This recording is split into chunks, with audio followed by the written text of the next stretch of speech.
या अब सरकारी नौकरियां न रहेंगी, ना उनको रिजर्वेशन के लिए लड़ना पड़ेगा और ना सरकार की जिम्मेदारी बनेगी। तो इस तरह से उन्होंने सारा कुछ निजीकरण करके और सरकारी नौकरियां लगभग पूरी तरह से सरकार ने ख़त्म कर दी, आउटसोर्सिंग कर दी। क्योंकि जहां उनको तरक्की के दरवाजे नौकरी के बहाने ही सही, थोड़े ही सही, लेकिन जो खोले केवल कहने को स्कूल हैं, लेकिन वहाँ शिक्षा नाम की कोई चीज़ नहीं मिलती है। तो इसलिए वो शिक्षा से भी वंचित किए जा रहे हैं और नौकरी के तो अवसर ही खत्म हो गए। कहने को तो आप हिंदुत्व के दायरे में सबको ले आते हो, लेकिन आप मंदिरों में प्रवेश से वंचित कर देते हो, किसी को घोड़ी पर चढ़ने से आप रोक देते हो, किसी की आज तक के जो रिकॉर्ड बताते हैं वो ना पिछड़ा वर्ग आयोग और ना ही राष्ट्रीय अनुसूचित जाति जनजाति आयोग भी किसी तरह से प्रभावी हैं। बाबा साहब अंबेडकर जी को लेकर के जो धारणाएं हैं लोगों में, क्या व्हाट्सएप यूनिवर्सिटी जिस तरह से लोगों में भ्रांतियां फैला रहा है, लगातार लोग अलग अलग तरीके से शिकार हो रहे हैं, गलत इतिहास पढ़ रहे हैं, तो युवाओं में अब उनको लेकर के क्या है, उनकी शिक्षा, उनके ज्ञान अब कितने प्रासंगिक है इस समय में, इन सब चीजों को हम जानेंगे। तो सर, रिपब्लिक हिंदुस्तान में आप एक बार फिर से आपका स्वागत है। Thank you, thank you. तो अभी एक सवाल है कि आज के भारत में अंबेडकर के विचार कितने प्रासंगिक हैं? तो बाबा साहब डॉक्टर भीमराव अंबेडकर हमारे भारतीय संविधान के निर्माता थे और हम उनको परम बोधिसत्व के नाम से पुकारते हैं। तो बाबा साहब के जो भी विचार थे वो भारत के लिए नहीं बल्कि वैश्विक दुनिया के लिए भी बहुत प्रासंगिक हैं। हम उदाहरण के तौर पर ले सकते हैं, चाहे उनका सामाजिक आंदोलन हो या राजनीतिक आंदोलन हो या आर्थिक सशक्तिकरण के मुद्दे हों, देश में चलाई जा रही परियोजनाएं हों या वंचितों का मसला हो या फिर महिलाओं की स्थिति हो, तो हम कह सकते हैं कि देश के समग्र उत्थान के लिए, देश के नागरिकों के समग्र उत्थान के लिए जितने प्रासंगिक बाबा साहब के विचार हैं, उतना शायद ही कोई महापुरुष हमारे देश में, कम से कम आधुनिक भारत में पैदा हुआ, ऐसा हमें लगता है। उदाहरण के लिए हम लोग यदि बात करें इसको, यदि तो हम देखें वंचित तबके के लोगों के लिए भारतीय संविधान में उन्होंने बहुत सारे प्रावधान किए, ये हम सब जानते हैं। ज़्यादातर हमारा जिस तरह का जो व्हाट्सएप यूनिवर्सिटी की बात आपने की और जिस तरह का एक प्रोपोगंडा भी बनाया गया बाबा साहब के प्रति कि उनको एक सीमित दायरे में सिर्फ दलितों के मसीहा कह करके ही प्रोजेक्ट किया गया, जबकि वस्तु स्थिति है कि वो एक वैश्विक मानव है। और आपको बता दें कि दुनिया में जितने बड़े बदलाव हुए किसी दुनिया के किसी भी हिस्से में, उसका एक हिस्सा भारत भी है। और भारत में जो वैश्विक बदलाव हुए इस भारतीय भूमि में, भारत का भूभाग जिसको हम अविभाजित भारत कहते हैं, जिसमें आज पाकिस्तान, भारत और ये बांग्लादेश शामिल है, ये बहुत बड़ा है, दुनिया की आबादी का बहुत बड़ा हिस्सा इन देशों में निवास करता है। तो वहाँ के वंचित तबके के लिए, वहाँ की महिलाओं के लिए, वहाँ के बच्चों के लिए, वहाँ के विभिन्न धर्म, जाति और भाषा समूह के लोगों के लिए जो काम बाबा साहब ने किया, शायद ही किसी दूसरे महापुरुष ने किया।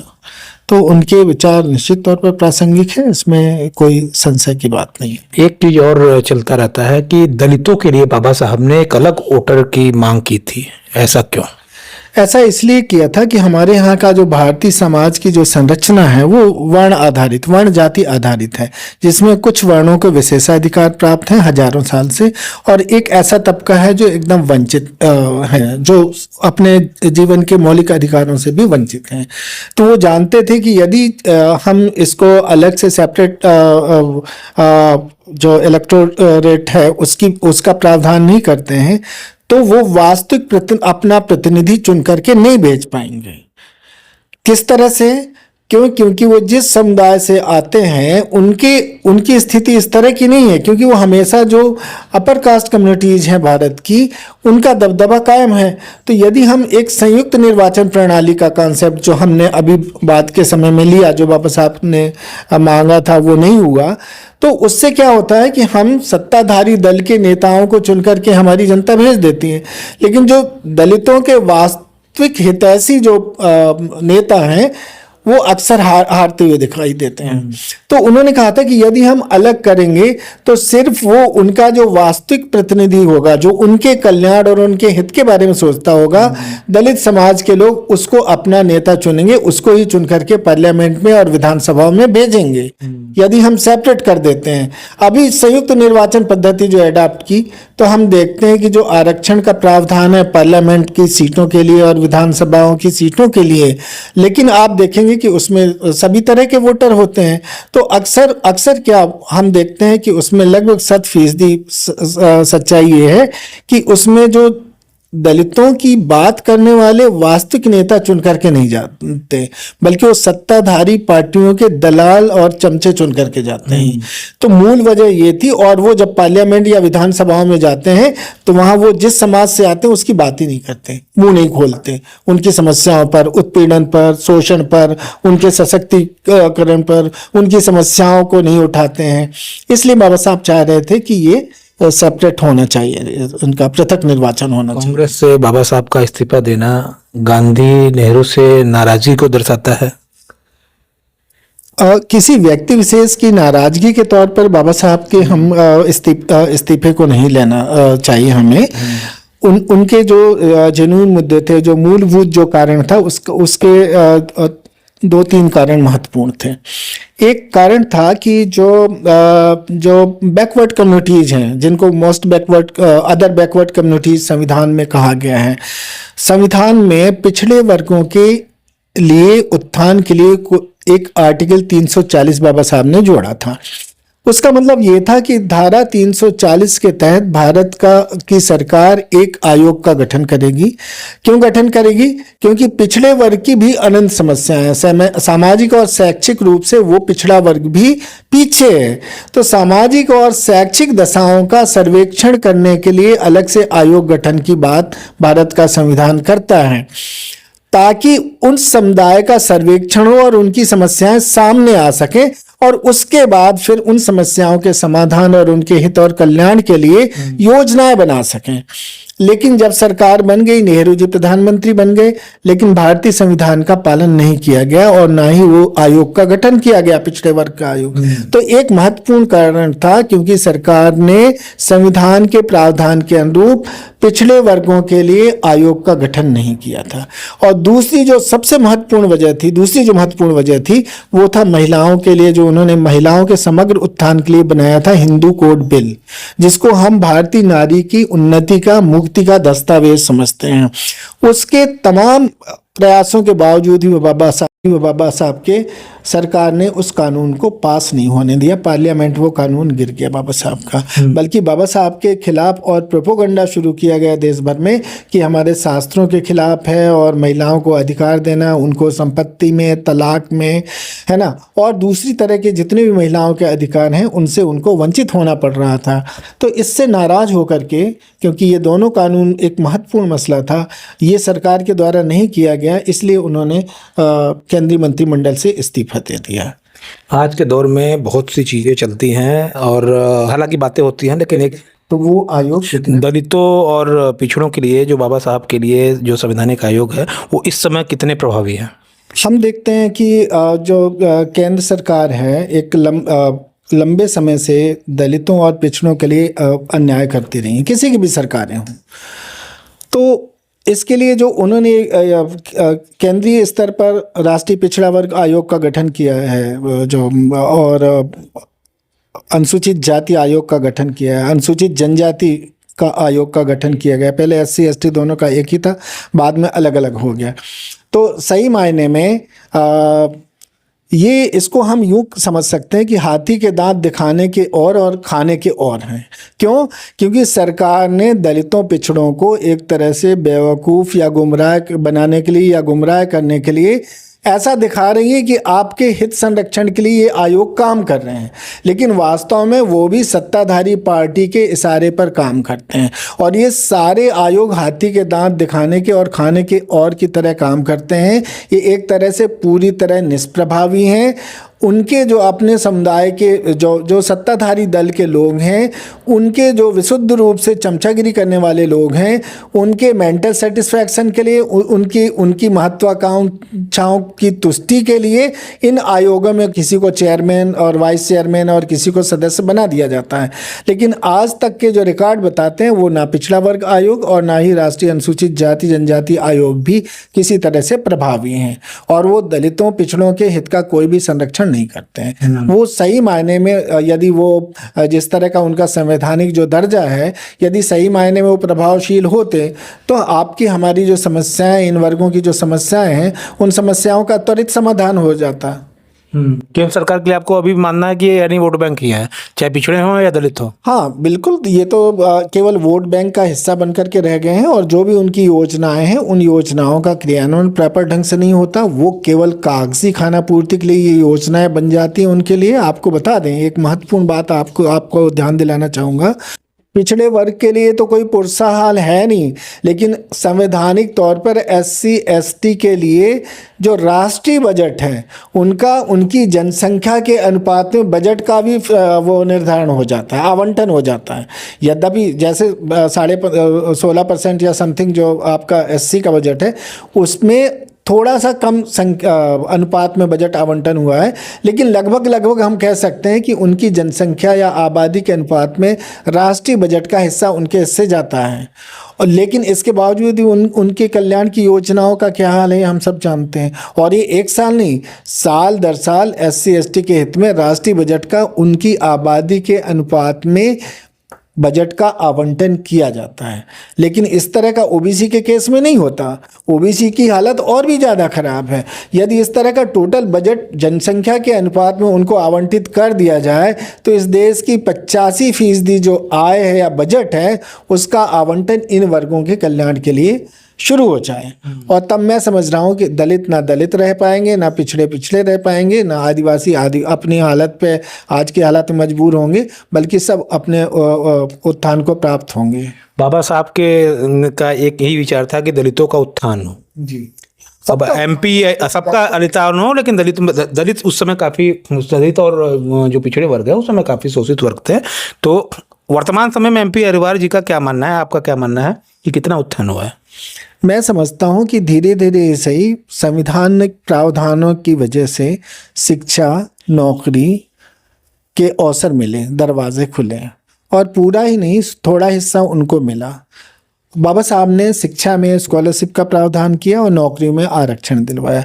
उसकी वजह से SC ST के लोगों के लिए काफ़ी हद तक जो सुविधाएं मिली, जिसकी वजह से वो आगे आए, धीरे धीरे सही, लेकिन वो तरक्की की तरफ आगे बढ़ना शुरू हुआ।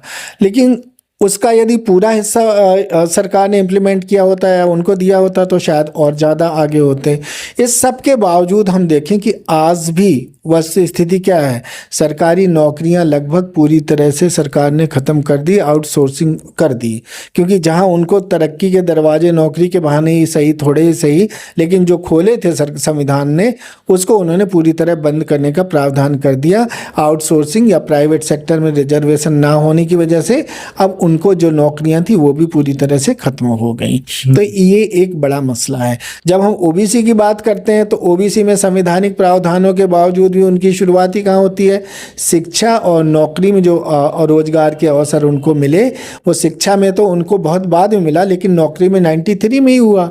अनाउंसमेंट 90 में हो गया, मंडल कमीशन की रिपोर्ट, लेकिन उनकी आबादी 55-60% है। रिजर्वेशन कितना दिया, वो लालीपाप की तरह 27% ही मिला आबादी के अनुपात में, और उसमें भी सरकार ने नौकरियों में दे दिया, लेकिन आरक्षण शिक्षा में नहीं दिया। शिक्षा में आरक्षण की शुरुआत उनकी 2005 से हो रही है, तो 2005 मतलब आप देख लीजिए कि 20 साल हुए लगभग। तो जिन SC ST को आज़ादी के ठीक बाद जो अवसर मिले पिछड़ों को, उसके 2005 से मिलना शुरू हुआ। तो हम समझ सकते हैं कि कितनी तरक्की हुई। और जब तरक्की के लिए उनको एक तरह से जागृति आई और वो जो कानूनों को इम्प्लीमेंट करने की बात आई, तो सरकार ने उसका डायरेक्शन ही बदल दिया। अब सरकारी नौकरियां न रहेंगी, न उनको रिजर्वेशन के लिए लड़ना पड़ेगा, और न सरकार की जिम्मेदारी बनेगी। तो इस तरह से उन्होंने सारा कुछ निजीकरण करके और सरकारी जो नौकरियों के अवसर थे पूरी तरह ख़त्म कर दिया। जहाँ तक शिक्षा का सवाल है, तो शिक्षा को इतनी महंगी बना दी इन्होंने। आजकल पब्लिक और कॉन्वेंट स्कूलों की तुलना में जो सरकारी स्कूल हैं, जहाँ दलित और पिछड़े वर्ग के बच्चे, आदिवासियों के बच्चे पढ़ते हैं, उनकी हालत से हम सब वाकिफ़ हैं। तो वो केवल कहने को स्कूल है, लेकिन वहाँ शिक्षा नाम की कोई चीज़ नहीं मिलती है। तो इसलिए वो शिक्षा से भी वंचित किए जा रहे हैं और नौकरी के तो अवसर ही खत्म हो गए। तो क्या उस समय का विजन उनका नहीं था कि फीस भी महंगे होंगे, स्कूल कॉलेज शिक्षा महंगी होगी, ऐसा बाबा कुछ? साहब ने तो कहा था कि निःशुल्क शिक्षा की बात की थी उन्होंने। सामाजिक समरसता जिसे कहते हैं। सामाजिक समरसता का बाबा साहब का कॉन्सेप्ट नहीं था। सामाजिक समरसता जो टर्म है वो बहुत गुमराह करने वाला है। कुछ लोग कहते हैं, इतिहासकार कहते हैं। इतिहासकार नहीं, ये संघ के द्वारा प्रायोजित शब्द है जो व्हाट्सएप यूनिवर्सिटीज़ के माध्यम से हर किसी के जहन में। सामाजिक समरसता का कॉन्सेप्ट है कि समाज में जातियां बनी रहे, धर्म बना रहे, लेकिन सब लोग आपस में मिलजुल के रहें। तो जब तक जातियां रहेंगी, बाबा साहब कहते हैं, तब तक एक परस्पर मेल जोल हो ही नहीं सकता, क्योंकि जातियां हमारे बीच में खाई पैदा करती हैं। तब बाबा साहब क्या चाहते थे?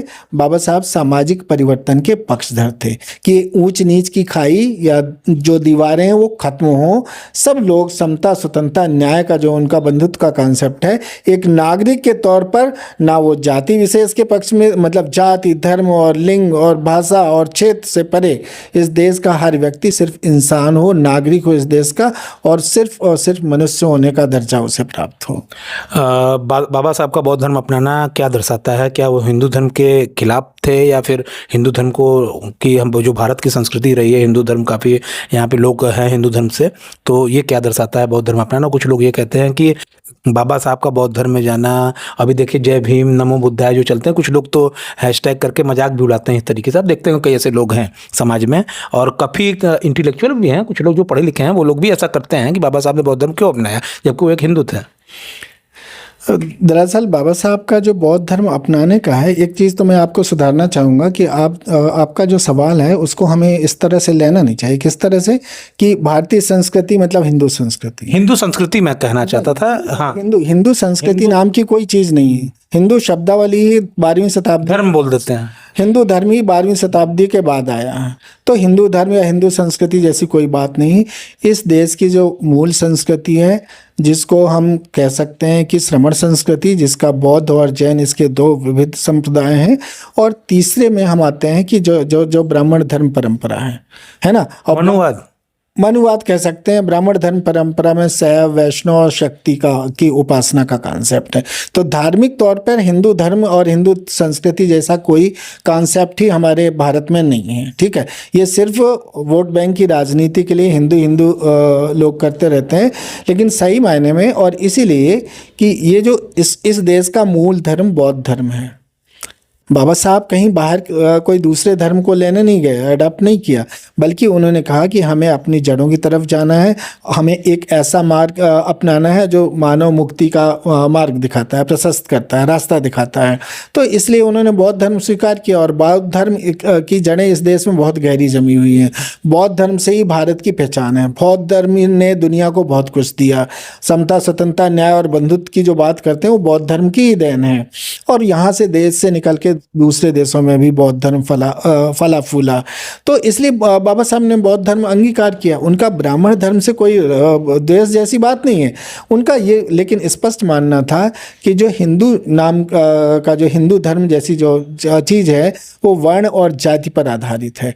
तो वर्ण और जातियों के रहते हुए हम मनुष्य में एकता स्थापित होना असंभव चीज़ है। इसलिए उन्होंने कहा कि बौद्ध धर्म एक ऐसा धर्म है जो हमें मनुष्य होने का दर्जा देता है, जाति, धर्म और क्षेत्र और भाषा से परे, स्त्री और पुरुष के भेद से परे हमें सीख देता है, शिक्षा देता है, और इस तरह से मानव कल्याणकारी धर्म को हम अपना रहे हैं। बाबा साहब ने कहा था। समय पे आखिरी सवाल है कि एक उपन्यास पढ़ा, तो कुछ सवाल मैं दर्शकों के भी लेता हूं कि मैं कहा कि मैं अम्बेडकर जी पे शो करने जा रहा हूं, तो मैं एस.एन. शंखवार जी से भी मिलूंगा और एम.पी. अहिरवार जी से भी मिलूंगा। तो लोगों ने ये कहा कि कुआं हम खोदते हैं लेकिन पानी पीने से मुझे ही रोका जाता है, ठाकुर का कुआं। ये मेरे नहीं, दर्शकों के सवाल। उन्होंने कहा कि अगर आप इतने लोगों के पास जाएंगे तो ये सवाल हमारा ले लीजिएगा। तो ये सवाल मैंने शंखवार जी से भी लिया, अभी मैं आपसे ले रहा हूँ। ये दरअसल में हमारे यहाँ जो जाति की जड़ें हैं ना, वो एक तरह से इतनी गहरी जमी हुई हैं। हमारी मनोज झा को आपने सुना होगा पार्लियामेंट में। हमारी मानसिकता में इतनी गहरी घुसी हुई हैं कि हम चाहे मंदिर मूर्ति बनाने वाला शिल्पी उसको भी शूद्र की कैटेगरी में रखा।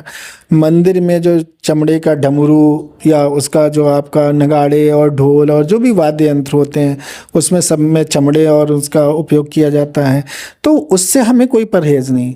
हमारा मजदूर या दलित या कोई भी समाज का व्यक्ति, हम रामायण पढ़ेंगे लेकिन वाल्मीकि से नफरत। हाँ, उनसे नफरत है। तो यही हाल है। फूल माला बेचने वाला कौन है? माली है, लेकिन वो पुजारी नहीं होगा, है ना।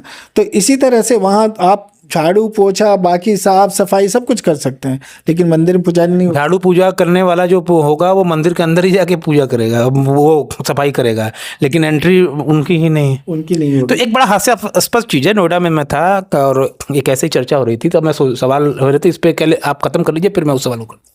तो हमारा ख्याल है कि जब तक ये जाति व्यवस्था खत्म नहीं होगी, हम देखें कि हमें कोई दलित का, अछूत का पैसा वहाँ चढ़ावा, राशन पानी या अन्य दूसरी तरह की जो वस्तुएं हैं उसमें कोई छूतपन नहीं है, है ना। लेकिन मंदिर में पूजा पाठ करने से या उसके प्रवेश पर उनको अछूतपन लगता है।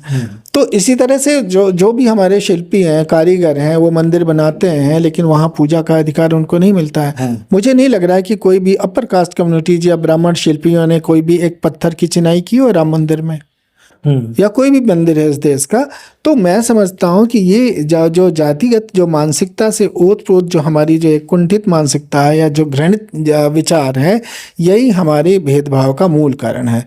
हमें लगता है कि इसको जब से हम जड़ से ख़त्म नहीं करेंगे तब तक बात बनने वाली कैसे ख़त्म होगा। और इसका बेहतरीन रास्ता है, बाबा साहब ने खुद सुझाया कि एक हम व्यक्ति की गरिमा और उसका जो सम्मान है सबसे ऊपर है, और हमारा संविधान किसी में जाति धर्म और इससे परे। जिस देश में नेता ही जाति के आधार पर खड़े होते हों और नेता को वोट भी उसी आधार पे देता हो, उसे कैसे खत्म करेंगे? नहीं, ये वोट बैंक की राजनीति जब तक खत्म नहीं होती तब तक तो हम ये इसमें समता, स्वतंत्रता, न्याय और बंधुत्व की बात ही नहीं कर सकते। मुझे लग रहा है कि एक न एक दिन हमें ये चीज़ें करनी होंगी, अदरवाइज हम नफरत की दीवारों को जितना बढ़ाएंगे उतना इस देश में क्लेश पैदा होगा, और क्या पता कि जाति के बीच में एक तरह से युद्ध की परिस्थितियां पैदा कर दें। जिस तरह से आज हिंदू और मुसलमानों का है, जब हिंदू और मुसलमान की बात करते हैं तो हम सभी को हिंदुत्व के दायरे में एक करते हैं, लेकिन जब हिंदुओं की बात करते हैं तो वहाँ ब्राह्मण, क्षत्रिय, वैश्य और शूद्र की बात आ जाती है। उसमें भी तमाम तरह की दलित और पिछड़ी जातियाँ और आदिवासी जातियों को अलग करके देखते हैं। तो जब एक कहने को तो आप हिंदुत्व के दायरे में सबको ले आते हो, लेकिन आप मंदिरों में प्रवेश से वंचित कर देते हो, किसी को घोड़ी पर चढ़ने से आप रोक देते हो, किसी की डेड बॉडी या लाश जलाने पर भी आपको एतराज होता है, किसी सार्वजनिक रास्ते पे, सार्वजनिक कुएं में, सार्वजनिक तालाब में भी आप दलितों के प्रवेश से वंचित कर देते हो या आपको अछूतपन लगता है। और तो और किसी की मूंछ रखने पर भी आपको एतराज है, और तो और आप कोई जो है यदि जय भीम का नारा लगा देता है तो आपको एतराज होता है। तो इस तरह की जो मानसिकता है ये कहाँ ले जाएगी हमें? यदि हमने अपने आप में या इस देश की इस तरह की जो मानसिकता है जातिगत देश और भेदभाव की, यदि इसको खत्म नहीं करोगे तो जो भुक्तभोगी जातियां हैं वही इस तुम्हारी समाज व्यवस्था को ध्वस्त कर देंगे, आज नहीं तो कल। आखिरी सवाल, शिक्षा शेरनी का दूध है, जो पिएगा वो दहाड़ेगा, ये अंबेडकर जी कहा करते थे। और इस समय वर्तमान समय में आप देखिए युवाओं में कितना धर्म के नाम पे कितना उन्माद बढ़ा है, इससे आप भी अछूते नहीं। आपको पता होगा ये बात कि इतना चल रहा है समाज में धर्म को लेकर के, हर लोग व्यक्ति संकट में है, कभी इस्लाम संकट में आ जाता है, कभी हिंदू धर्म संकट में आ रहा है, और अलग अलग तरह के, मैं तो ऐसे इतिहासकारों से मतलब मैं पढ़ता हूँ, बड़े बड़े नए नए इतिहासकार आ गए। अब तो एक समय में I10 को पढ़ता था काफी, लेकिन अब नए नए इतिहासकार जो व्हाट्सएप यूनिवर्सिटी के माध्यम से, उनसे बचा नहीं जा सकता ना, दिक्कत है वो कभी भी कहीं से भी प्रकट हो जाते हैं। तो वो लोग जिस तरह से आए हैं तो उनका जो ब्रेन वॉश किया जा रहा है, उनके लिए युवाओं को क्या संदेश देंगे अम्बेडकर जयंती पे? मैं यही कहना चाहूँगा कि आप जो इस तरह का जो आपका जो आप पाठ्यक्रमों में, स्कूलों में वो क्या रहा है कि जाने अनजाने में हमारे पाठ्यक्रमों का हिस्सा ही जातिवादी मानसिकता से ग्रसित है। पाठ्यक्रम बनाने वाले, पाठ्यक्रम को संचालित करने वाले, इवन हमारे शिक्षक समुदाय के लोग भी उसी मानसिकता से ओतप्रोत हैं। तो मुझे लग रहा है कि हमें इसमें आमूल चूल परिवर्तन लाने की जरूरत है अपने शिक्षा प्रणाली में, जहां पर शिक्षा में हम प्राइमरी लेवल से ही ये बात सिखाने लगे कि मनुष्य में किसी तरह के भेदभाव का भेद नहीं है और हम सब एक हैं। एकता की भावना ही हमें आगे मतलब एक सूत्र में पिरो सकती है। दूसरी बात क्या है कि इस तरह का मैं तो युवाओं को और विद्यार्थियों को यही संदेश देना चाहूँगा कि बाबा साहब की जो विचारधारा थी, शिक्षा का शेरनी का दूध है, तो आप शिक्षा क्या होता है, हमारा शिक्षा से हमारा विवेक और बुद्धि जागृत होती है। तो यदि हम विवेकवान बनेंगे तो हम फिर इस तरह के जाति और धर्म के झगड़ों से ऊपर उठ जाएंगे, है ना। तो युवाओं को उसमें किसी तरह से चाहे जाति का इशू आए, चाहे धर्म का इशू आए, या इस तरह से जो जो राजनीति करने वाली जो ताकतें हैं, जो नफरत का बीज बोने वाली जो ताकतें हैं, उनसे सावधान रहने की जरूरत है। और उन्हें एक शिक्षित होने के नाते, एक विद्यार्थी होने के नाते, खास करके उच्च शिक्षा में जो विद्यार्थी हैं, उनके लिए जरूरी हो जाता है कि वो किसी तरह के बहकावे से दूर होकर के अपनी विवेक बुद्धि का इस्तेमाल करें और मनुष्य के अंदर की जो खाई है, विभेद है, उसको खत्म करने की दिशा में उन्हें खुद आगे आना चाहिए। वरना ये नफरत की दीवारें हमें हमारे देश की राष्ट्रीय एकता और अखंडता के लिए बहुत बड़ा खतरा है। तो ये थे हमारे साथ प्रोफेसर MP अहिरवार जी, जिन्होंने अम्बेडकर के बारे में लोगों को बताया और युवाओं को भी ये बताया कि आप सचेत रहे। और भी चीजें थी, तमाम मुद्दों पे हमने बात की अम्बेडकर से जुड़े बाबा साहब पे, जो कि आज जयंती है उनकी और देश भर में मनाई जा रही है। रिपब्लिक हिंदुस्तान के लिए प्रोफेसर MP अहिरवार के साथ जितेंद्र यादव, धन्यवाद। धन्यवाद। एक्चुअली